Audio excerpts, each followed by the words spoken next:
Let's mic news at 8। Karnataka के कलबुर्गी में धर्मास्थल जा रही कर्नाटक रोडवेज की एक बस अनियंत्रित होकर सड़क किनारे पलट गई। इस हादसे में 30 से अधिक यात्री घायल हुए हैं, जिनमें से 3 की हालत गंभीर बताई जा रही है।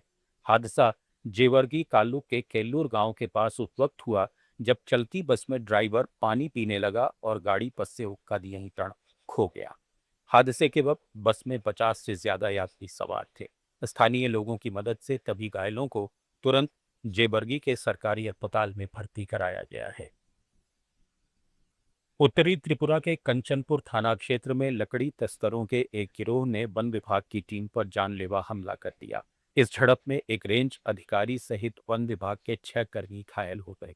गुप्त सूचना के आधार पर वन विभाग की टीम ने चांदीपुर इलाके में अवैध लकड़ी से लदी एक गाड़ी रोकने की कोशिश की। तब तस्कर गाड़ी छोड़कर भाग गए, लेकिन कुछ ही देर बाद 50 लोगों की भीड़ लाठी डंडों और धारदार हथियारों से लैस होकर वापस लौटी और ड्यूटी पर तैनात कर्मियों को निशाना बनाया। हमला इतना भीषण था कि वन कर्मियों को अपनी जान बचाने के लिए घने जंगलों में भागना पड़ा। इस वारदात में वन विभाग की 2 गाड़ियां भी पूरी तरह चकनाचूर हो गईं। हालांकि अब तक किसी भी हमलावर की गिरफ्तारी नहीं हो सकी है।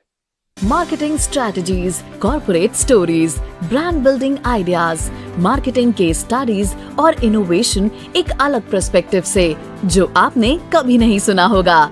Let's mic more than radio लेकर आ रहे हैं एक ऐसा ही unique show for all marketing aspirants, professionals, startups and entrepreneurs every Saturday at 11 a.m. The Marketing Show with Dr. Shekhar Trivedi, streaming exclusively on Let's Mic app and YouTube channel. इसे radio पे सुनने के लिए download करें Let's Mic app और visit www.letsmic.com. Let's Mic, अब खबरें radio app पे। ये है मोर देन रेडियो। आंध्र प्रदेश के पार्वतीपुरम मान्यम जिले में अंधविश्वास के चलते एक आदिवासी युवक की पीट पीटकर हत्या कर की गई। पुलिस ने इस मामले में कुछ महिलाओं और किशोरों समेत 16 ग्रामीणों को गिरफ्तार किया है।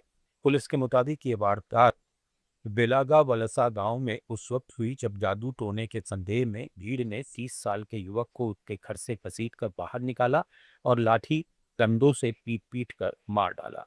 साक्ष्य मिटाने की नीयत से आरोपियों ने शव को गांव के बाहरी इलाके में ले जाकर आग के हवाले भी कर दिया था। मृतक के परिजनों की सूचना पर पहुंची पुलिस ने मौके से अधजला शव बरामद कर पोस्टमार्टम करवाया।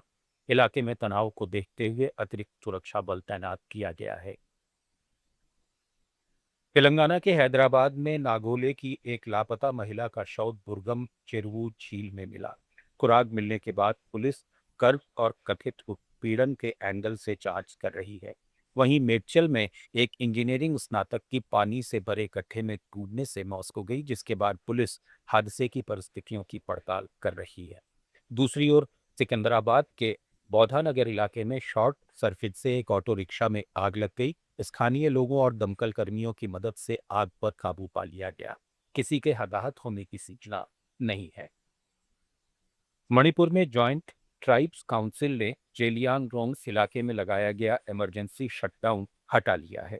संगठन ने लोगों का शुक्रिया अदा किया है कि उन्होंने शांति और अनुशासन के साथ विरोध प्रदर्शन में पूरा साथ दिया, लेकिन 6 नगा नागरिकों की वापसी अभी भी लंबित है, जिन्हें 13 मई को कथित तौर पर लेलॉन वेथई कुकी गांव के लोगों और कुकी नार्को मिलिटेंट्स ने मिलकर अगवा किया था। संगठन ने चेतावनी दी है कि अगर इन 6 लोगों को तुरंत और सुरक्षित रूप से घर नहीं लौटाया गया तो फिर से शटडाउन या और कड़े कदम उठाए जा सकते हैं।